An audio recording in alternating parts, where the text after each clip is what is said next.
আরে এ কি পাগল হয়ে গেছে নাকি? দুধ সব ফেলে দিল। হায় হায়, করলোটা কি? হায় আল্লাহ, সবগুলো দুধ ফেলে দিতেছে। এক্ষুনি যে বাইরে বলতেছি। 50, 50, 51। ভাই, আপনি যে আপনার কর্মচারীকে দুধ বিক্রি করতে পাঠাইলেন, ও তো রাস্তার মাঝে সবগুলো দুধ ফেলে দিছে। কি বলিস? তুই কি সত্যি বলছিস? হ্যাঁ ভাই, আমি এই মাত্র দেখে আসলাম। ও আসুক আজকে বাড়িতে, ওর একদিন কি আমার একদিন। ঠিক আছে, তুই যা। উস্তাদ, আজকে সকাল সকাল বাড়িতে চলে আসলাম। এই চুপ কর। আমি জানি তুই সকাল সকাল কেন বাড়িতে চলে আইসস। আগে বল, তুই দুধগুলো কেন ফেলে দিয়েছিস?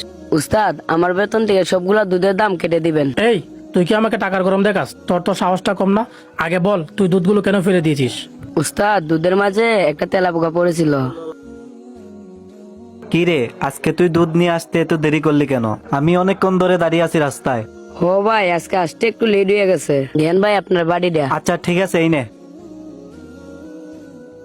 আরে আরে, দুধের মাঝে তেলাপোকা। তুই কি আমার দুধ খাওয়ায় মারবি নাকি?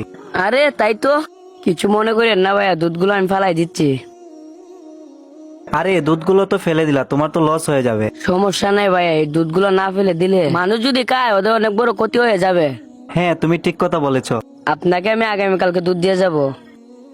সেই দুধগুলা বিষাক্ত হয়ে গেছিল, তাই আমি দুধগুলা ফেলে দিয়েছি। দুধের মাঝে তেলাপোকা পড়ছে, এটা তো আর মানুষ দেখে নাই। উস্তাদ, একটা কথা মনে রাখবেন, সবাই না দেখলো আল্লাহ ঠিকই দেখছে।